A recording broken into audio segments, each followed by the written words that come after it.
ஜெபம் செய்வோம். நல்ல ஆண்டவரே, துதிக்கிறோம், ஸ்தோத்திரிக்கிறோம்.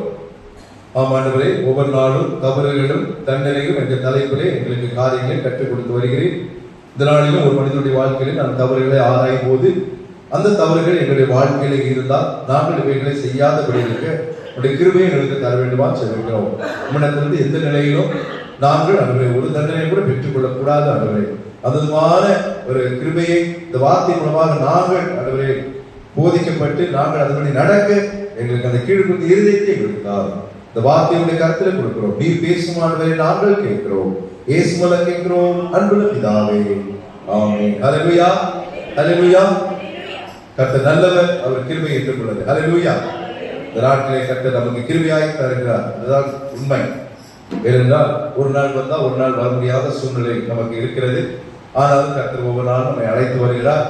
வேதாரத்திலே கலந்து கொள்ள நான் உதவி செய்கிறார். காலையில் எழுந்திருப்பது ரொம்ப நல்லது. மற்ற நாள்லாம் எப்படி எழுந்திருக்குமோ தெரியாது. இவ்வளவு சீக்கிரம் எழுந்திருக்க வாய்ப்பு இல்லை. இந்த 40 நாட்கள் தான் எழுந்திருக்கிறோம். ஆனா தூக்கத்தை வெறுத்து நான் வரும்போது அதனுடைய தியாகத்தின் அடிப்படையில கர்த்தர் உங்களுக்கு காரியங்களை வாய்க்க பண்ணுவார். ஹல்லேலூயா. அவை கர்த்தரை கடன் பண்ணும்போது கர்த்தர் நம்மை நிச்சயமாக கடன் பண்ணுவார்.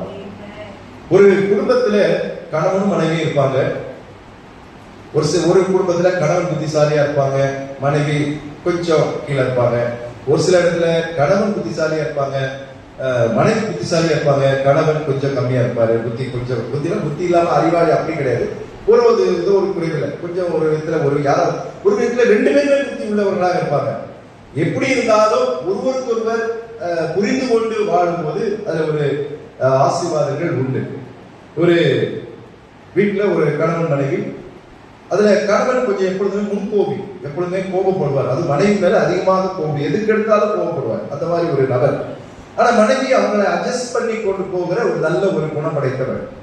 ஒரு நாள் கணவன் தன்னுடைய ஆபீஸ்ல நண்பரோடு லஞ்ச்ல எல்லாரும் எடுத்து வச்சு சாப்பிட்டு இருக்காங்க. 2 பேரும் எப்பவுமே சேர்ந்துதான் சாப்பிடுவாங்க. அப்போ சாப்பிடும் போது நண்பருக்கு விக்கல் வந்துருச்சு.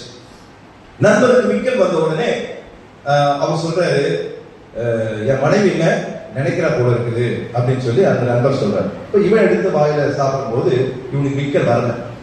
உடனே இவன் நினைக்கிறான், வேற அவன் மனைவி அவனை நினைக்கிறான். எங்க வீட்லயும் ஒண்ணு இருக்குது, என்ன நினைக்கிறாளா, எனக்கு விக்கலே வந்திருக்கணும். அப்போ என்னை அவர் நினைக்கவே இல்லை, வீட்டுல போய் அவளை நான் என்ன பண்றேன் பாருன்னு சொல்லிட்டு சாயந்தரம் போறான். வாங்க வாங்க அப்படின்னு சொல்லி சந்தோஷமா வர்றான். அவன் முகத்தை கடுகடுன்னு வச்சுட்டு வரான். ஒரே அடிச்சுட்டு சொல்றான், நீ ஏன் என்ன நினைக்கல? நான் உங்களை நினைச்சுட்டே தானே இருக்கிறேன். இல்ல இல்ல, மத்தியானம் நீ என்ன நினைக்கலையே, இதுலடா இது கரையா இருக்குது, இப்ப ஏதோ நடந்துருக்கு புரிஞ்சுக்கிட்டாங்க, கம்முன்னு இருந்தாவா? இல்ல, என் நண்பனுக்கு விக்கல் வந்துச்சு, எனக்கு விக்கல் வரல. அவன் சொல்றான், என் மனைவி என்ன நினைச்சாங்க, நீ ஏன் என்ன நினைக்கல? அப்புறம் அவன் சொல்ற, கவலைப்படாதீங்க, நாளையில இருந்து உங்களை நான் கண்டிப்பா நினைக்கிறேன், அது மத்தியானம் கண்டிப்பா நான் நினைக்கிறேன், நீங்க கவலைப்படாம நாளைக்கு போங்க. அடுத்த நாள் போனாங்க. போய் 2 பேரும் உட்கார்ந்து சாப்பிடுறாங்க. அவனுக்கு விக்கல் வரல. ஒரு வாய் எடுத்து உள்ள போட்டான், இவனுக்கு விக்கல் வந்துருச்சு. நிக்கவே இல்லை. இவன் சொல்றான், என் நண்பர்கிட்ட போய் சொன்னேன் என்ன நினைன்னு, ஓயாம என்ன நினைச்சுக்கிட்டு இருக்கா, எனக்கு பாரு விக்கல் நிக்கவே இல்லை. அந்த சாப்பாடு அவன் சரியாவே சாப்பிட முடியல. ஒரு வாய் போட்டா விக்கல் விக்கல் விக்கல். சாயந்தரம் கோமா போனான், மறுபடியும் கோமா போனான் வீட்டுக்கு. என்ன நினைச்சா, உங்களை நினைச்சுக்கிட்டே இருந்தேன், இனிமே என்ன நினைக்கவே நினைக்காது. ஏன்னா நீ நினைச்சிட்டே இருக்கணும், எனக்கு விக்கல் வந்துகிட்டே இருக்கு அப்படின்னு அவன் சிரிச்சுக்கிட்டே உள்ள போயிட்டான். என்ன நடந்ததுன்னா, இவன் என்ன பண்ணா, சாப்பாட்டுல நிறைய மிளகு போட்டு விட்டுட்டான். அது சாப்பிட்டா, காரம் சாப்பிட்டா என்ன ஆகும், ஆட்டோமேட்டிக்கா எல்லாரும் விக்கல் வரும். இது ஒன்றும் பெரிய விஷயம் இல்லை. அவன் கொஞ்சம் புத்திசாலித்தனமா இதை செஞ்சுக்கிட்டான். அதுல இருந்து இப்ப தப்பிச்சுக்கிட்டான். இப்ப இந்த கதையை கேட்கும்போது எனக்குன்னா, ஏன்னா ஒருவருக்கொருவர் நான் புரிந்து வாழ வேண்டும், அதுதான் ரொம்ப முக்கியம். இப்போ இந்த கதையை நான் ஏன் சொல்றேன்னா, ஆண்டவரை நான் புரிந்து வைத்திருக்கிறோமா? இல்ல, இந்த பைபிள் ஸ்டடிக்கு வரோம், இவ்வளவு காரியங்களை ஆண்டவர் கற்றுக் கொடுக்கிறார். ஆனா கற்றுக் கொடுத்ததெல்லாம் வீணாய் போகும் என்று ஆண்டவர் ஒருபோதும் விரும்புவதில்லை. நோக்கமே என்ன?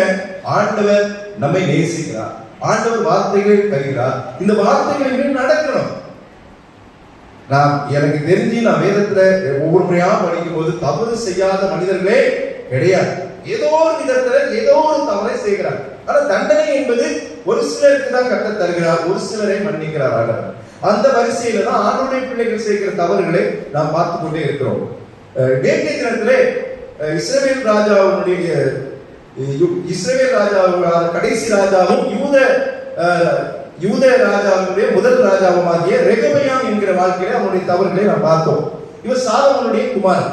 ஆனா இன்றைக்கு அடுத்ததாக நம்ம யாரை பார்த்து பார்க்கிறோம்? யெரொபெயாம் என்கிற ஒரு ராஜாவை பார்த்து பார்க்கிறோம். ரெண்டு பேரையும் கொஞ்சம் குழப்பாதீங்க. ரே போடுங்க, அப்புறம் ஏ போடுங்க, அவ்வளவுதான். ரெகபெயாமா யெரொபெயாமா, அவ்வளவுதான். யெரொபெயாம், அவ்வளவுதான். அப்ப யெரொபெயாம் யார் என்று நாம் முதல்ல அதை புரிந்து கொள்ள வேண்டும். இன்னொரு யெரொபெயாமும் வருகிறார். நீங்க அதுவும் ஒரு ராஜாவாக இஸ்ரவேல் தேசத்துல வருகிறார். ஆனா இங்க பாத்தீங்கன்னா நேபாத்தின் குமாரன் என்று சொல்லப்படுகிறவன் தான் இந்த யெரொபெயாம். எங்கெல்லாம் யெரொபெயாம் பேர் வருகிறதோ அங்கெல்லாம் மேக்சிமம் பாத்தீங்கன்னா பைபிள்ல நேபாத்தின் குமாரனாகிய யெரொபெயாம் அப்படின்னு சொல்லி அது வருகிறது நம்ம பார்க்கிறோம். இவன் எப்படி ராஜாவானார்? ஒரு ஆச்சரியமான ஒரு கதை அது. இப்போ ரெகபெயாம் சாலமோனுடைய மகன், அவருக்கு பின்னே ரெகபெயாம் ராஜாவானார். ஆனா யெரொபெயாம் எப்படி ராஜாவான? யார் அவன் என்று பார்க்கும்போது சாலமோன் அரண்மனையிலே சாலமோனுக்கு கீழே இருந்த ஒரு சாதாரண வேலைக்காரர், அவ்வளவுதான். ஆனா வேதம் அவனை குறித்து என்ன சொல்லுகிறது? நீங்க வாசிங்க, சில வசனங்கள் வாசிப்போம். 1 ராஜாக்கள் 11ஆம் அதிகாரம் 26ஆம் வசனத்தை வாசிங்க. 11:26. சேரதா நேபாத்தின் குமாரன் யெரொபெயாம் என்னும் சாலமோனின் ஊழியக்காரன் ராஜாவுக்கு விரோதமாய் கையெடுத்தான். இவன் சாலமோனுடைய வேலைக்காரன், ஊழியக்காரன், அவ்வளவுதான். ஏன் அவனை வச்சார்னா வேதம் சொல்கிறது. 28 வசனம் வாசிங்க. அவர் எப்படிப்பட்டவன்? பராக்கிரமசாலியா இருந்தார். வேதத்துல எல்லாரும் இந்த வார்த்தையை ஆண்டவர் சொல்ல மாட்டார். ஒரு சிலர் தான் ஆண்டவர் சொல்லுவார். இல்ல, சிம்சோன் எப்படி இருந்தா? பராக்கிரமசாலியாக இருந்தான்னு வாசிக்கிறோம். இங்க இவன் பராக்கிரமசாலி மட்டுமல்ல, சாலமோன் ஒருத்தரை தூக்கி நம்ம அரண்மனையில கொஞ்சம் வைக்கிறாருன்னா அவனுக்கு நிறைய அந்த குவாலிஃபிகேஷன் இருக்கணும், அந்த தகுதி இருக்கணும். அந்த அடிப்படையில தான் அவன் சேர்க்கப்படுவான். இவன் பராக்கிரமசாலி மாத்திரமல்ல, வேதம் சொல்கிறது அவன் காரிய சமர்த்தனான வாலிபன் என்று சாலமோன் கண்டு போதும் அவனை விசாரிப்பு அந்த காரியங்களுக்கு அவன் ஒப்புவிக்கிற பார்க்கிறோம். இவன் பராக்கிரமசாலி மாத்திரமல்ல, எப்படிப்பட்டவன்? சாமர்த்தியம் வேணும். அதுக்கு தான் நான் சொன்னேன், இந்த கதை கூட அதுதான். சாமர்த்தியம் இருக்கிறனாலதான் தன்னுடைய கணவனிடத்துல இருந்து அவங்க என்ன பண்றாங்க, கொஞ்சம் தப்பித்துக் கொள்றாங்க. இந்த சாமர்த்தியம் அவசியம், அது நமக்கு ரொம்ப அவசியம். பிசாசாக நம்மளை எப்படியோ வகை தேடி ஓடி எப்படியாவது விழுங்கிவிட வேண்டும் என்று வகை தேடி கொண்டிருக்கிறான். நீங்கள் சாமர்த்தியம் இல்லை என்றால், தேவனுக்குரிய அந்த அறிவு உங்களுக்கு இல்லை என்றால் நீங்க அவனிடத்தில் தப்பிக்க முடியாது. இங்க இவன் சகலத்தையும் அவன் சாமர்த்தியனாக இருந்தார். இதை கண்டனால்தான் சாலமோன் அவனை தன்னுடைய வேலைக்காரனாக ஊழியக்காரனாக வைக்கிறான். ஆனா அவன் என்ன பண்ண தெரியுங்களா? சாலமோன் ராஜாவுக்கு எதிராகவே என்ன பண்ணான்? கலகம் பண்ண ஆரம்பித்தான். அது ஏற்கனவே உங்களுக்கு சாலமோன் தவறுகள் செய்யும் போது உங்களுக்கு நான் அதை கற்றுக் கொடுத்தேன். என்ன பிரச்சனைன்னா, இதனால இப்ப ரெகபெயாமே ராஜாவாக்கும் போது யெரொபெயாமுக்கு இது பிடிக்கல. அவன் பையனை ராஜாவாக்குறான். ஆனா யெரொபெயாமுக்கு என்ன ஆச்சு? கோபம். ஏன்னா இவன் புத்திசாலி, தான் எப்படியாவது இந்த தேசத்தை பிடித்துன்னு சொல்லி சாலமோனுக்கு எதிராக அவன் கலகம் பண்ணினான். ஆனா முடியல. சாலமோன் என்ன பண்ணான்? அவனை கொன்று விட நினைத்தான். ஒரு ராஜாவை கொன்று விட நினைக்கும் போது அவன் என்ன ஒண்ணுமே பண்ண முடியாது. அவன் என்ன பண்றதுல யெரொபெயாம் எகிப்துக்கு தப்பி ஓடிவிட்டான். சாலமோன் இருக்கிற வரைக்கும் அவன் வரவே இல்லை. சாலமோன் மரித்த பிறகு ரெகபெயாம் அரசனான பிறகு அவன் சொல்லி அனுப்புறாங்க யெரொபெயாம் கிட்ட, வந்துரு, அவங்க அப்பா இறந்துட்டாரு, பையன் தான் ராஜா வந்தான், நீ வந்துரு, அப்புறம் உள்ளவன். இதுதாங்க அவனுடைய நிலை. இதுல பாத்தீங்கன்னா ஒரு சாதாரண வேலைக்காரனை கர்த்தர் என்ன பண்ண தெரியுமா? ராஜாவாக்கிறார். ஹல்லேலூயா, ஹல்லேலூயா. ஆனா அந்த நன்றி யெரொபெயாமுக்கு இல்லாம போச்சு. எல்லாருமே ஆரம்ப கட்டத்துல நாம கூட ஆண்டவரை ஏற்றுக்கொண்ட நிலையில நம்முடைய வேத வாசிப்பு என்ன, ஜெபம் என்ன, ஆலயத்துக்கு வருவது என்ன, ஆனா நாட்கள் போக போக அது என்ன பண்ணுது? நீளாம குறுகி விடுகிறது. பைபிள் படிக்கிறது குறைஞ்சு போச்சு. ஏன்னா நமக்கு எல்லாம் தெரியும். வேத வாசிப்பது குறைஞ்சு போச்சு, சரி, ஜெபம் பண்ணுவது குறைஞ்சு போச்சு, ஆலயத்துக்கு வருவது அப்பப்போ லீவ். இதெல்லாம் ஏன் வருதுன்னா, கொஞ்சம் நம்ம என்ன பண்ணோம், ஆண்டவரோட பழகிட்டோம். ரொம்ப சரி, ஆண்டவரை பார்த்துக்கொள்ளலாம், ஆண்டவர் பார்த்துப்பார், ஒன்றும் பிரச்சனை இல்லை. யெரொபெயாமை ஆண்டவர் வேலைக்காரனா இருந்து ராஜாவாக்கினார். ஆனா அவன் தவறுகள் மேல் தவறுகள் செய்ததால கர்த்தர் அவரை தண்டித்தார் என்று நாம் வேதத்தில் வாசிக்கிறோம். ஆண்டவர் ரெகபெயாமை அது சாலமோன் ராஜா பிறகு ரெகபெயாம் யெரொபெயாம் என்று தேசங்களை இரண்டாக பிரித்தார். நேற்று நான் சொல்ல ரெகபெயாமுடைய தண்டனை முதல் தண்டனை என்ன தெரியுமா? அப்படி ராஜ்யத்தை ஆண்டவர் பிரித்து போட்டார். அப்ப ரெண்டே ராஜ்யம் தான் ரெகபெயாமுக்கு. ஆனா இந்த யெரொபெயாம் அவனை சார்ந்தவர்களுக்கு 10 கோத்திரங்கள் 10 இடத்தை அவர்கள் கொடுக்கிறதை நாங்கள் பார்க்கிறோம். சரி, இவ்வளவு செய்த ஆண்டவருக்கு விரோதமாக என்னென்ன தவறுகளை செய்தார் பார்த்து நம் தண்டனைகளை பார்த்து நம்ம முடிக்க போகிறோம். முதல் தவறு எல்லா ராஜாக்களும் செய்கிறது, எல்லா இஸ்ரேல் ஜனங்களும் செய்தது என்னது? விக்கிரக ஆராதனை. இதை மீண்டும் இவன் செய்யலாம். கொஞ்ச நேரம் விட்டு இருந்தான், ஆனா மறுபடியும் என்ன பண்றான்? அந்த விக்கிரக ஆராதனை. அதுதான் அவன் செய்த முதல் தவறு. வாசிங்க 1 ராஜாக்கள் 12ஆம் அதிகாரம் 27ஆம் வசனத்தை வாசிங்க. இந்த ஜனங்கள்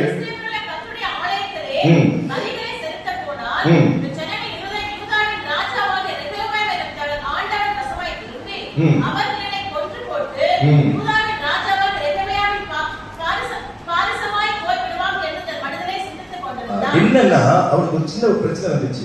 ரெகபெயாம் தேவனுடைய ஆலயம் சாலமோன் கட்டின ஆலயத்தில் தொழுது கொள்கிறான். நிறைய ஜனங்கள் அங்க போய் தொழுது கொள்கிறார்கள். அதனால எல்லாரும் கூட்டமா அங்க போறாங்க. அப்படி போகும்போது இந்த ஜனங்கள்லாம் என் மேல எதிராக அவன் ராஜாவானவன், அதனால அந்த கோபம் ஏமலத்துக்கு என்னை கொண்டு போட்டுவிட்டால் நான் என்ன செய்வது என்று சொல்லி யோசித்து ஆண்டவருக்கு விரோதமாக ஆண்டவருக்கு பிடிக்காத அந்த தவறை பாவத்தை இந்த யெரொபெயாம் செய்கிறதை பார்க்கிறோம். 28ஆம் வசனத்துல ஆகியால் ராஜாவானவன் யோசனை பண்ணி பொன்னினால் 2 கன்று குட்டிகளை உண்டாக்கி ஜனங்கள் என்ன சொல்றா பாரு, நீங்க ஏன் அவ்வளவு தூரம் போறீங்க? இன்னைக்கு அப்படிதான் சொல்றாங்க, ஏன்னா அவ்வளவு தூரம் போறீங்க? இல்லங்க எங்க சபைங்க, நான் அப்பதான் போவேன். இல்ல அதுல பொது பக்கத்திலே இருக்குது, இல்ல அப்படி போங்க, அப்படிதான் ஷார்ட் கட்ட சொல்லி கொடுக்குறாங்க. இங்க பாருங்க, ஏன் அவ்வளவு தூரம் நீங்க போறீங்க? வாசிங்க. நீங்கள்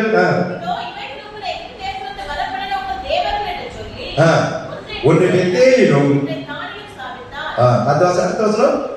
இந்த காரியம் பாவமாயிற்று. யாருக்கு பாவமாயிற்று? ஆமா, எல்லாருக்குமே பாவம். அது யாராலே பாவமாயிற்று? ஆண்டவராலே. ஆண்டவர் சொல்லாத காரியத்தை, விரும்பாத காரியத்தை நாம் ஒரு நிலையிலும் செய்யக்கூடாது. 2 கன்றுக்குட்டியை செஞ்சு ஒன்ன பெத்தேலிலும் ஒன்ன தானி என்கிற ஊரிலையும் அவன் யெரொபெயாம் வச்சு பலிபீடத்தை கட்டுறான். பெருசா கட்டிட்டான். இப்ப என்ன சொல்லிட்டான்? அங்கதான் ஆலயம் இருக்கா, இங்கேயும் ஆலயம் இருக்கு, நீங்க இங்க தொழுது கொள்ளுங்கள். இந்த காரியம் யெரொபெயாமுடைய இந்த காரியம் தேவனுடைய பார்வையில பாவமாய் இருந்தது என்று வாசிக்கிறோம். பெரிய பாவத்தை செஞ்சார். நான் வெளிப்படுத்தின 21ஆம் அதிகாரம் 8ஆம் வசனத்துல நாம் வாசிச்சோம். ஏற்கனவே நாம் சொல்லியிருக்கேன், பயப்படுகிறவர்களும் அவிசுவாசிகளும் அருவருப்பாளர்களும் கொலைபாதகரும் விபச்சாரக்காரரும் சூரியக்காரரும் விக்கிரக ஆராதனைக்காரரும் பொய்யர் அனைவரும் 2ஆம் மரணமாகிய அக்கினியும் கந்தமும் எரிகிற கடலிலே பங்கடைவார்கள் என்று வெளிப்படுத்தும் விசேஷத்தை ஆண்டவர் சொல்றார். இப்ப இந்த பாவங்களை செய்கிறவர்களுக்கு ஒரே தண்டனை. என்ன தண்டனை? நரகம். அப்ப அந்த நரகத்திலிருந்து நாம் தப்பித்துக் கொள்ள வேண்டும் என்றால் நாம் விக்கிரக ஆராதனைக்குள்ளே நாம் போகவே கூடாது. ஆண்டவர் வெறுக்கிற ஒரு பாவம், வெறுக்கிற ஒரு பாவம். நம்முடைய வீட்டுக்குள்ள என்னென்ன விக்கிரகங்கள் இருக்குது, நம்முடைய உள்ளங்களில் என்னென்ன விக்கிரகங்கள் இருக்கு யோசிச்சு பாருங்க. நம்முடைய யோசனை கூட தவறா இருந்தா அது விக்கிரகம் தான். ஆண்டவருக்கு விரோதமான காரியங்கள் அனைத்தும் விக்கிரக ஆராதனை தான். வெறும் கல்லை வைத்து சிலை வைத்து வணங்குவது மாட்டேன் நான் சொல்லுவேன். தேவனுக்கு பிடிக்காத காரியங்கள் அனைத்துமே விக்கிரக ஆராதனை தான். இந்த ராஜாவுடைய இந்த செயல் தேவனுடைய பார்வைக்கு பாவமாக இருந்தது, தவறாக இருந்தது சொல்லி நான் வாசிக்கிறோம். 2வது, செய்யக்கூடாத தவறுகளை இவன் செய்தான். என்ன பண்ண தெரியுங்களா? ஆசாரியர்களை இவன் நியமிக்கிறான். ஆசாரியர்கள் யாரு? ஆலயத்திலே அவங்க ஆலயத்தை அவர்கள் நடத்தக்கூடியவர்கள், அந்த தகுதி உடையவர்கள் ஆசாரியர்கள்.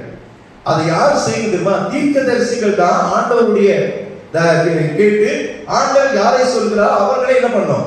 ஆசாரியர்களாக வைக்கிறோம். ஆனா இவன் தான் வேலைக்காரனா இருந்த மறந்து நான் இப்ப ராஜாவானனால நான் ஆசாரியர்களை நியமித்துக் கொள்வேன் என்ற ஒரு பெருமையும் கர்வமும் அவரிடத்தில் இருந்தது என்று வாசிக்கிறோம். இதே 1 ராஜாக்கள் 12ஆம் அதிகாரம் 31ஆம் வசனத்தை வாசிங்க.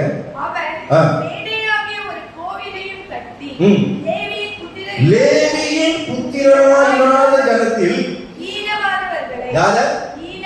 அந்த வார்த்தைக்கு அதுக்கு மேல் வார்த்தை கிடையாது. ஈனமானவர்னா அதாவது அது கேடு கட்டம். ஈனம் சொல்லுவோம்ல, நீங்களாம் ஈனமான பிறவின்னு சொல்லுவோம் திட்டும்போது. என்ன பிறவியே தெரியல, ஈனம் பிறவி சொல்லுவோமா சொல்ல மாட்டோமா? இங்க ஆண்டவர் சொல்றாரு, அவர்கள் எப்படிப்பட்டவர்களே அவர்கள் ஆசாரியர்கள். லேவி அந்த கோத்திரத்துல தான் யார் வரணும்? ஆசாரியர்கள் வரணும். அதுதான் முறை, அதுதான் ஆண்டவர் வைத்திருந்தார். அதுவும் தீர்க்கதரிசிகள், ஆண்டவர் சொல்லி தீர்க்கதரிசி மூலமாக ஆசாரியர்கள் வர வேண்டும், அதுதான் முறை. ஆண்டவர் சில வழிமுறைகளை நமக்கு வைத்திருக்கிறார், சில கட்டளைகளை நமக்கு கொடுத்திருக்கிறார், சில எதிர்பார்ப்புகளை ஆண்டவர் எதிர்பார்த்து கொண்டிருக்கிறார். ஆனா அவைகளெல்லாம் நாம் என்ன பண்ணோம்? மீறி செயல்படுகிறோம். இப்ப என்ன பண்ணா, நான் ராஜா தானே சொல்லி ஆசாரியர்களை அவன் நியமிக்கிறதை நம்ம பார்க்கிறோம். அது மட்டும் இல்லைங்க, ஆசாரியர்களை தீர்க்கதரிசிகள் தான் என்ன பண்ணோம்? பிரதிஷ்டை செய்யும். இவன் என்ன பண்ண தெரியுமா? அவனே செய்கிறான். வாசிங்க 13ஆம் அதிகாரம், 1 ராஜாக்கள் 13ஆம் அதிகாரம் 33ஆம் வசனத்தை வாசிங்க. 13:33. இந்த நடவடிக்கை பின்பு யெரொபெயாம் தன் பொல்லாத வழியை விட்டு திரும்பாமல் மறுபடியும் ஜனத்தில் ஈனமானவர்களை ஆசாரியர்கள் ஆக்கினான். அவனை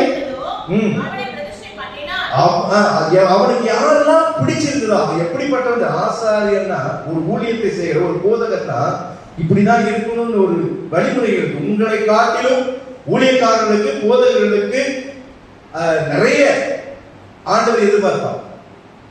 அதான் சொல்ற, இப்ப நீங்க ஜனக்கு விசுவாசிகள் என்பதை காட்டிலும் விசுவாசிகளை நடத்துகிற போதகர்களுக்கு நிறைய ரெஸ்பான்ஸ் இருக்கு. நீங்க அதை மறந்துக்கூடாது. எங்களுக்கு நீங்க என்ன செஞ்சாலும் ஆண்டவர் சட்டத்தில் மன்னிச்சுவாரு. ஆனா நாங்க செய்யும் போது ஆண்டவர்களை பெரிய தண்டனைக்குள்ளே கொள்வார். இந்த ஆசாரியர்களை இவன் என்ன பண்ணா, ஆசாரியர்களால் ஈனமானவர்களை, லேவியர் இல்லாதவர்களை தனக்கு பிடித்தவர்கள், ஆண்டவருக்கு பிடித்தவர்கள் தான் ஆசாரியாக்கும்.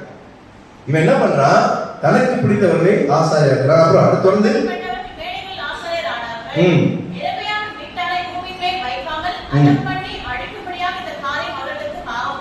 ஆமா, இந்த காரியமும் தேவனுடைய பார்வையில பாவமாயிருக்கு. தவறு செய்யலாம், தவறு மேல் தவறு அவன் செஞ்சு, இது துணிகரமான தவறு.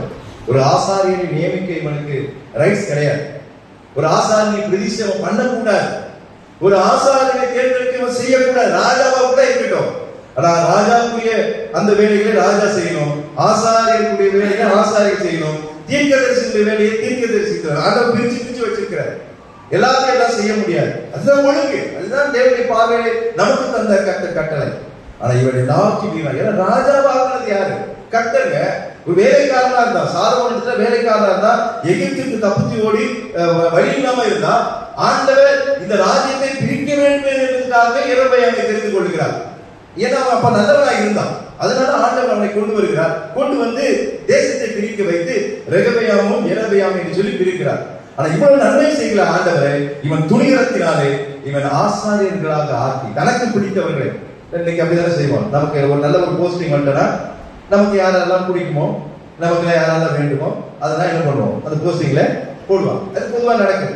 ஆனா இது கர்த்தருடைய வேலை, இதை செய்யக்கூடாது. ஒருவேளை அவன் வேற ஏதோ அவனுக்கு ஒரு தளபதி, ஒரு வேலைக்காரன், ஏதோ ஒரு உலக பதவிகளை அவன் கொடுத்திருந்தா பெரிய ஒரு கிடையாது. அது அவனுக்கு தெரியும், அவனுடைய இஷ்டம்.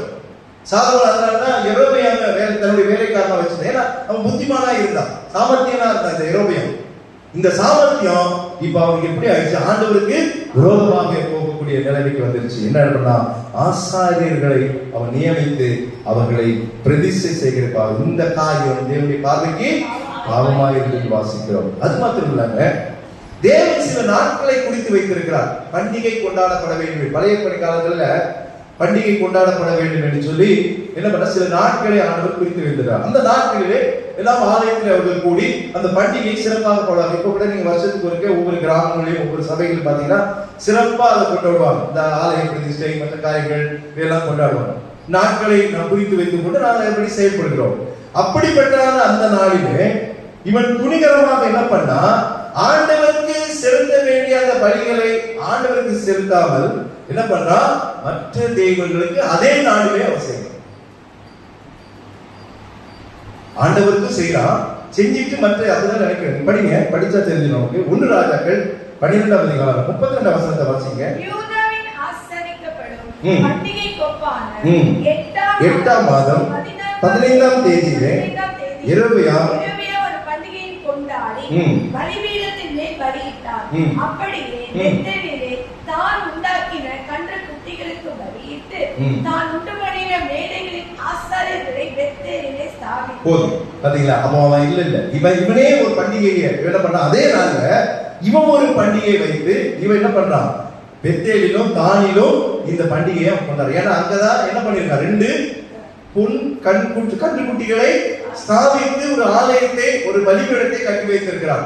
அப்ப எவ்வளவு துரோகம் செய்யலாம் பாருங்க. எவ்வளவு ஆண்டவருக்கு இதெல்லாம் பிடிக்காத தெரிஞ்சுமே இந்த தவறை அவன் துணிகரமா செய்கிறான். கர்த்தருடைய ஆலயத்திலே பலிபீடங்களை நாம் செலுத்தி பலிபீடம் செலுத்த வேண்டிய அந்த நாளிலே இவன் வேறே தேவர்களுக்கு, வேறே ஒரு பலிபீடத்துக்கு என்ன பண்றான்? பலிகளை செலுத்துகிறேன் பாருங்களோம். இந்த காரியம் தேவனுடைய பார்வையிலே தவறாக, பாவமாக எண்ணப்பட்டது. நீங்க தொடர்ந்து இதை பார்த்து இதற்கான தண்டனை ஆண்டவர் அவர் கொடுத்து கொண்டே இருக்கிறதை பார்க்கிறோம். 4ஆவதாக தீர்க்கதரிசிகளுடைய வார்த்தையை என்ன பண்றா? புறக்கணிக்கிறார். நிறைய 2-3 தீர்க்கதரிசிகள் வந்து இவனை பத்தி சொல்றாங்க. ஆமா, உன் குடும்பம் நாசமாக போகுது, உன் குடும்பத்தை கர்த்தர் அழிக்க போகிறார். ஏன்னா ஆண்டவர் சொன்னதை சொல்லக்கூடியவர்கள் தீர்க்கதரிசிகள். ஆனா சொல்லும்போது இந்த வார்த்தைகளை அவன் என்ன பண்ணுகிறான்? ஒருவேளை அப்பயே கேட்டு மனம் இறங்கி அவன் ஆண்டவர்கிட்ட மன்னிப்பு கேட்டு ஆண்டவர் மன்னிச்சிருப்பார். ஆனா இவனுக்கு மன்னிப்பு கிடைக்காது. இவன் திருந்த மாட்டான். ஏன்னா ஆண்டவர் முன்னமே தீர்க்க தரிசனம் உரைத்து விட்டார். யெரொபெயாமுடைய வாழ்க்கையில் அவன் குடும்பங்கள் சிதைக்கப்படும். இது ஆண்டவர் அவனுக்கு கொடுத்த ஒரு தண்டனை. என்ன நடக்குது? 1 ராஜாக்கள் 13ஆம் அதிகாரத்தை திருப்பிக் கொள்ளுங்கள். 13 1ஆம் வசனத்தை வாசிங்க. யெரொபெயாம் தூபம் காட்ட பலிபீட தண்டையிலே நிற்கையில், இதோ தேவனுடைய மனுஷன் ஒருவன் கர்த்தருடைய வார்த்தையின்படியே யூதாவிலிருந்து பெத்தேலுக்கு போதும் இதை படிக்க வேணா, நான் சொல்லிடுறேன். அதாவது தேவனுடைய மனிதன் அங்க வராங்க. இதை செய்யறத பார்த்து தேவனுடைய மனிதன் வந்து சொல்றாங்க, இதெல்லாம் ரொம்ப தப்பு, இதை நீங்க பண்ணக்கூடாது. 3ஆம் வசனத்துல சொல்ற, அன்றைய தினம் அவன் ஒரு அடையாளத்தையும் சொல்லி, இதோ இந்த பலிபீடம் வெடித்து அதன் மேல் உள்ள சாம்பல் கொட்டுண்டு போம், கர்த்தர் உரைத்ததுக்கு இதுவே அடையாளம். நீ இவ்வளவு துணிச்சு தலையில ஆண்டவர் சொல்றாரு, நீ தண்டனைக்குள்ள வரப்போற அப்படின்னு சொல்லும் போது இவன் என்ன பண்றான் தெரியுங்களா? இந்த சொன்ன தீர்க்கதரிசிய அவன் என்ன பண்றான்?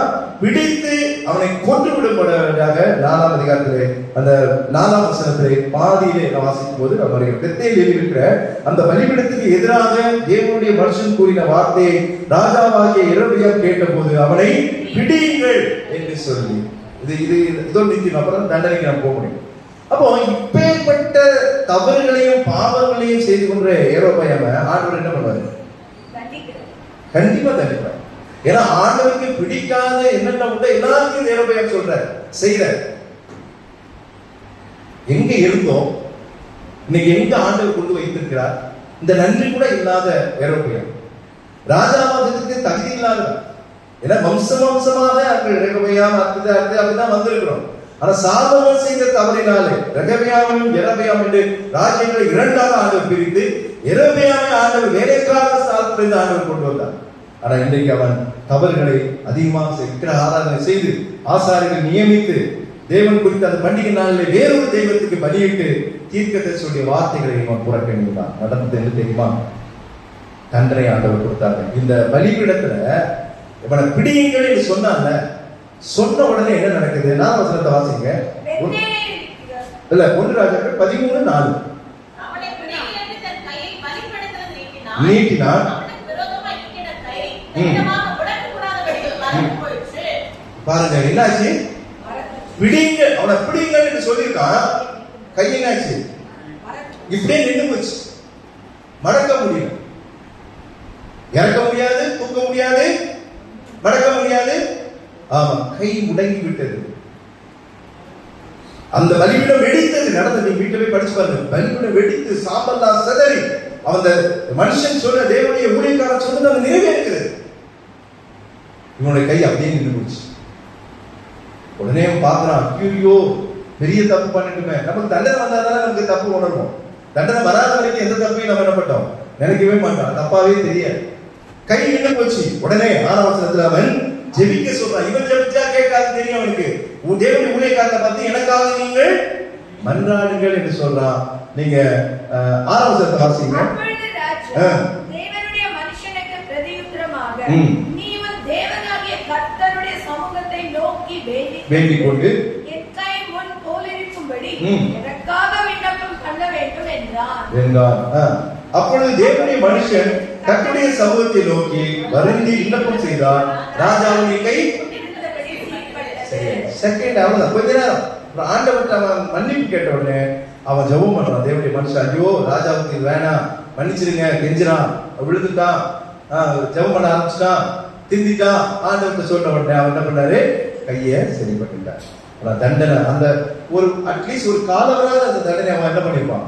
கண்டிப்பா அனுபவிச்சிருப்பான். இல்ல யோசிச்சிருப்பான், ஐயோ நம்ம ராஜா இந்த கையை அப்படியே நீட்டிக்கிட்டே நடந்து போனா எப்படி இருக்கும்? யோசிச்சு பாருங்க. இல்ல இந்த கை எதுக்கெல்லாம் பயன்படுத்தினான்?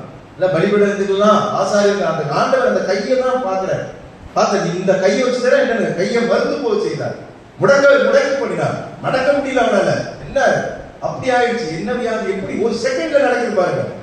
நல்லா இருப்பாங்க, திடீர்னு பாத்தீங்கன்னா என்ன ஆச்சுன்னு தெரியல, நல்லா இருந்தாங்க, திடீர்னு இந்த வேலையில வந்துருச்சு, இந்த வியாதி வந்துருச்சு, சொல்ல முடியாது. ஆனா இது தவறுகளினாலே வந்த தண்டனை. அது மாத்திரம் இல்லாம அவன் கண்ணெதிரிலேயே அவனுடைய மகனை ஆண்டவர் அவன் மரித்து போவதை நான் பார்க்கிறோம். நீங்க 1 ராஜாக்கள் 14ஆம் அதிகாரத்துல நீங்க இந்த காரியம்லாம் முடிஞ்ச பிறகு என்ன நடக்குது? எரோபியாவுடைய குமாரனாகிய அபியா என்கிறவர் வியாதியில் விழுந்து விடுகிறான். அவனா விழுந்தா நினைக்கிறீங்க? ஆண்டவர் விழ வைத்தார். நீங்க படிச்சு பாருங்க, தெரியும் உங்களுக்கு. அப்பொழுது எரோபியம் சொல்றான் மனைவிட்ட, இந்த கதையெல்லாம் சொன்னாதான் புரியும். அங்க ஒரு தீர்க்கதரிசி ஒருத்தர் இருக்கிறாரு. அவர் பேர் அகியா தீர்க்கதரிசி. அகியா அவர் தான் என்ன சொன்னாரு? உன்னை ஆண்டவர் ராஜாவாக்குவார், நீ ரெகபியாம் கிட்ட போ, உன்னை ராஜாவாக்குவார் சொல்லி அகியா தீர்க்கதரிசி தான் என்ன அனுப்பி விட்டாரு. அவருடைய வார்த்தைப்படி நான் ராஜாவா இருக்கிறேன். இப்ப என் பையன் சுகமாகணும்னா நீ அவன்கிட்ட போய் கேளு. மனைவி அனுப்புறான். மனைவி அங்க போறான். அப்போ மனைவி அங்க போகும்போது அகியா தீர்க்கதரிசி தேவனாலே பெற்ற வார்த்தைகளை அங்க சொல்லுகிறதை நான் பார்க்கிறோம். என்ன சொல்லிட்டாருமா? அவன் மகன் மரித்து போவான் என்று அங்கே சொல்லப்படுகிறதை நான் பார்க்கிறோம். 14ஆம் அதிகாரம் 12ஆம் வசனத்தை வாசிங்க. 12ஆம் வசனம். ஆகையால் நீ எழுந்து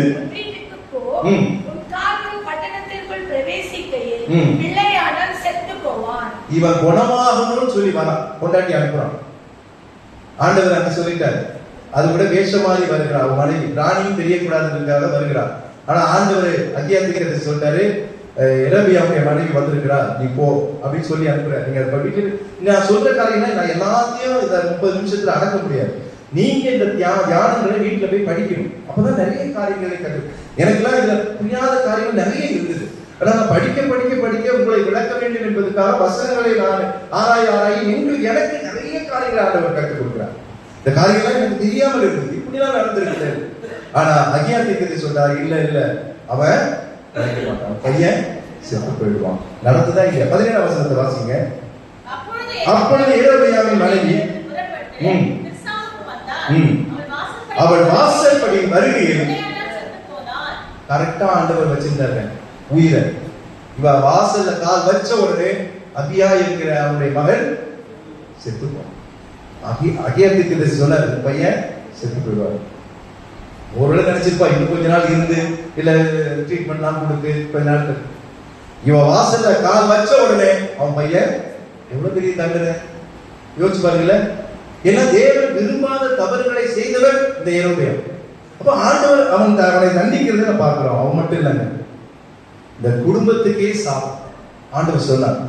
1 ராஜாக்கள் 14ஆம் அதிகாரம் 9ஆம் வசனத்துல நீங்க வாசிங்கன்னா 14:9 உனக்கு முன்னிருந்த எல்லாரை பார்க்கிலும் பொல்லாப்பு செய்தார். யார் பார்த்து? எரோபியாமை பார்த்து ஆண்டவர் சொல்றாரு, தீர்க்கதரிசி சொல்றாரு, எனக்கு கோபம் உண்டாக நீ போய் அங்கு உனக்கு அந்நிய தேவர்களை வாழ்த்தப்பட்ட விக்கிரங்களை உண்டு பண்ணி உனக்கு புறம்பே என்னை தள்ளிவிட்டாய்.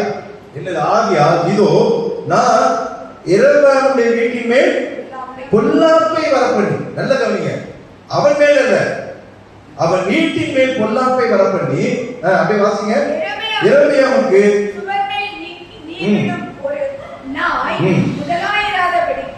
இஸ்ரவேலிலே அடைக்கப்பட்டவனையும் விடுபட்டவனையும் சங்காரம் பண்ணி குப்பை கழித்து போடப்படுகிறான். அவர்கள் கட்டோடே அற்று போகும் மட்டும் கழித்து போடுவேன் என்றார். இந்த வார்த்தைகளை கவனிச்சீங்களா? ஆண்டவர் எவ்வளவு கோபமான வார்த்தையில, குப்பையில போடுற மாதிரி குப்பையிலே தான் போடுவோம். ஒன்னும் உதவாது இல்ல, அதை மறுபடியும் நம்ம அதை திறக்க கூட மாட்டோம். குப்பையில கவர்ல அந்த அளவுக்கு நாற்றம் எடுத்து அந்த மாதிரி குப்பையில போடுற மாதிரி ஒண்ணு என்ன பண்ணுவேன், குடும்பத்தை ஆண்டவர் தூக்கி போடுவேன்னு சொல்லிட்டேன். எவ்வளவு பெரிய தண்டனை ஆண்டவர் கொடுக்கிறார் பாத்தீங்களா? இல்ல, பெரிய சாபம். அது மட்டும் இல்ல, 1 ராஜாக்கள் அது நிறைவேறுகிறது. எப்படி நிறைவேறுகிறது? அது எப்போ நிறைவேறுதுன்னா 15ஆம் அதிகாரத்துக்கு வரணும். வந்தீங்கன்னா 29 வசனத்தை வாசிங்க. 15, 29. அப்பொழுது யெரொபெயாம் யெரொபெயாம் செய்ததும் இஸ்ரவேலை செய்ய பண்ணினதுமான பாவங்களை அப்படி நிறுத்திக்குமா? பாத்தீங்களா? ஆண்டவர் சொல்றாரு, பண்ணின பாவங்களும் இஸ்ரவேலை செய்ய அவன் மட்டும் பாவம் பண்ணல, என்ன பண்ணா? இஸ்ரவேல் ஜனங்களையும் பாவம் பண்ண வைத்தான். அதான் அவருடைய நோக்கம். ஏன்னா எல்லாரும் ரெகபியாவுக்கு பின்னாடி அந்த ஆலயத்துல போய் அவங்க வணங்கி கொண்டிருக்கிறாங்க. இவன் இஸ்ரவேல் ஜனங்களை இங்க கொண்டு வந்துட்டான்.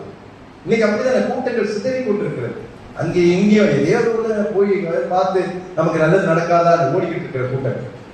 ஆண்டவர் சொல்றாரு, அப்படிதான். அப்படி வாசிக்க தொடர்ந்து இஸ்ரவேலின் தேவனாகிய கர்த்தருக்கு உண்டாக்கின கோபத்தின் நிமித்தமும் கர்த்தர் சீலோனியனான அகியா என்னும் தமது ஊழியக்காரனை கொண்டு சொல்லியிருந்த வார்த்தையின்படியே அவன் ராஜாவான பின் அவன் யெரொபெயாமின் வீட்டாரை எல்லாம் வெட்டி போட்டான்.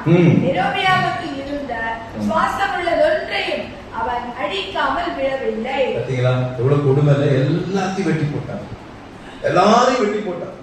அவனுக்கு சொந்தமான மூச்சு விடுற ஒரு பொருள் கூட, ஒரு உயிர் கூட கிடையாது. அது நாயோ குதிரையோ கழுதையோ அவன் வீட்டுல என்னென்ன சுவாசம் விடுகிற இந்த இருந்துச்சு எல்லாத்தையும் என்ன பண்ணா, வெட்டி போட்டு விட்டான். ஆண்டவர் சொல்லிட்டாரு. ஆமா, ஆண்டவர் ஏற்கனவே சொல்றாரு, பெரிய தண்டனை உனக்கு காத்திருக்கு. ஆனா அந்த தண்டனை நிறைவேறுகிறது என்று வாசிக்கிறோம். அது மாத்திரம் இல்ல, அவன் யார், இவன் யார் கையால மரித்தா தெரியுமா? உன்னுடைய மகன் பேர் என்ன சொன்னேன்? அபியா என்று சொன்னேன்.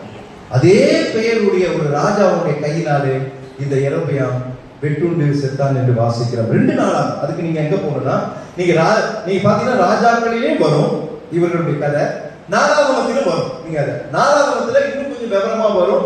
பெரிய பெரிய ராஜாக்கள், அதை நீங்க வீட்டுல போய் படிச்சு பார்த்தா தெரியும்.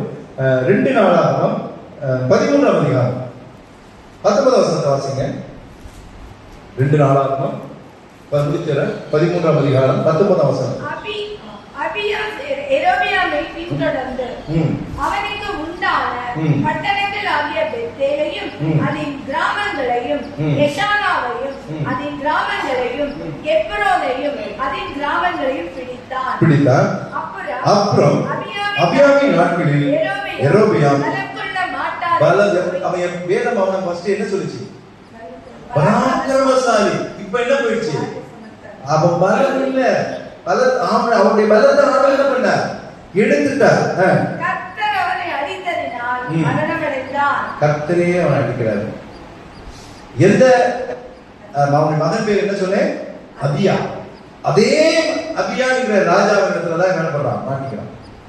கர்த்தர் அவனை எடுத்தா கண்டிப்பாக அபியாவின் கையினால்தான் சேர்த்திருப்பான். கர்த்தர் அதை செய்ய வைக்கிறார். கர்த்தர் அவனை அடிக்கிறார் என்று வாசிக்கிறோம். எவ்வளவு பெரிய தண்டனை! குடும்பங்கள் ஒன்றும் இல்லாமல் மாண்டு போனது. ஆண்டவர் நம்மை உயர்த்தி வைத்திருக்கிறாங்க. எங்கேயோ யோசிச்சு பாருங்க, நம்ம ஒவ்வொருடைய மனதுகளை நீங்க தொட்டு பாருங்க. நம்ம வாழ்ந்த வாழ்க்கை, நம்ம ஆரம்பத்துல ஆண்டவரை ஏற்றுக்கொண்ட வாழ்க்கை எவ்வளவு தாழ்வுல இருந்தது. இன்னைக்கு ஆண்டவர் எவ்வளவோ உயர்த்தி வைத்திருக்கிறார். எதற்காக வைத்து வைத்திருக்கிறார்? ஆண்டவருக்கு நாம் பிரியமா இருக்கோம். ஆண்டவர் நம்முடைய பிள்ளைகளாக ஆண்டவர் நம்மை தெரிந்து கொண்டிருக்கிறார். அப்போ அவருக்கு நாம் எப்படி இருக்கணும்ல? நீங்க வேதத்துல பாத்தீங்கன்னா யெரொபெயாமின் பாவங்கள்னு நிறைய வசனம் வருது. அவருக்கு பாவத்துக்கு ஒரு பெயரை வச்சுட்டார். என்ன பேரு? யெரொபெயாமின் பாவங்கள். நீங்க போட்டு பார்த்தா தெரியும். யெரொபெயாமின் பாவம் போட்டா நிறைய வசனம் வரும். அது நிறைய ஒரு குறிப்புகள் இருக்கு. அது மாத்திரம் இல்லாம அவன் மரிப்பதற்கு முன்பதாக அவன் ஒரு நாள் கூட ராஜாவான பிறகு சந்தோஷமாவே இல்லை. நான் ஏற்கனவே சொன்ன ரெகபெயாமுக்கு சொன்னேன், அவனுக்கும் யெரொபெயாமுக்கும் என்ன இருந்துச்சு? யுத்தம் இருந்து கொண்டே இருந்தது. அப்ப அது யெரொபெயாமுக்கு தானே இருக்கும். தன் வாழ்நாள் முழுவதும் ரெகபெயாமோட அவன் என்ன பண்றான்? யுத்தம் பண்ணிக்கிட்டே இருந்தான், சண்டை செஞ்சுக்கிட்டே இருந்தான். 2 பேருக்கும் சமாதானம் இல்லாத ஒரு வாழ்வு. ஆனா செய்ததெல்லாம் என்ன பாத்தீங்கன்னா ஆண்டவருக்கு பிரியம் இல்லாத காரியங்கள். தவறுகள் செய்யும் போது நாம் தண்டனைக்குள்ளவர்களாக நாம் மாறுகிறோம். ஆனால் கிருபையின் காலங்களிலே ஆண்டவர் நம்மை மன்னித்து விடுகிறார். சில நேரத்தில் ஆண்டவர் எருமையாவுக்கு அந்த மன்னிப்பை கொடுத்தார். ஆனா பாவங்கள் பெரிதாகும் போது, தவறுகள் பெரிதாகும் போது ஆண்டவருடைய கோபத்துக்கு நாம் ஆளாகிறோம். ஆசாரிகளை நியமித்தது, தீர்க்கதரிசிகளை அவன் புறக்கணித்தது, விக்கிரக ஆராதனை செய்தது, எல்லாருக்கும் மேலாக பலிபீடங்களை கட்டி தொழுது கொண்டது, எல்லாம் தேவனுடைய பார்வையில் பெரிய பாவமாகப்பட்டார். அந்த குடும்பங்களை இரவையா மட்டுமல்ல, குடும்பங்களையும் கர்த்தர் அழித்து போட்டார் என்று வாசித்து நம்முடைய வாழ்க்கையில நாம் ஆராய்ந்து பார்ப்போம். ஆண்டவர் இந்த தவறுகள் என்னுடைய வாழ்க்கையிலே நீ, அதாவது இதுக்கு ஒரே வார்த்தையில சொல்லலாம் என்ன பாவம்னா, தேவனுடைய வார்த்தையை கீழ்ப்படியாமல் ஆண்டுடைய வார்த்தையை மீறுகிறவர்கள் தான் இந்த தவறுகளை செய்வார்கள். ஒருவருடைய மூலிய வாழ்க்கையில நம்முடைய பார்வையில நான் தவறு செய்கிறவன் என் மன்னி மாடுவரை, இந்த தவறுகளை நாம் செய்யக்கூடாது என்று சொல்லி உணர்வை நாம் பெற்றுக் கொள்ள முடியாத இந்த நிராட்சிக்கு வருகிறோம். ஆகவே கர்த்தரை நோக்கி ஜெபிப்போம். ஆண்டவரே, இந்த காரியங்கள் எங்களுக்கும் என் குடும்பத்துக்கும் வரக்கூடாது என்று சொல்லி நம்மை தாழ்த்துவோம். கர்த்தர் தொடர்ந்து பெரிய காரியங்களை செய்வார். கண்ணை மூடி கர்த்தரை நோக்கி நாம் ஜெபம் செய்வோம்.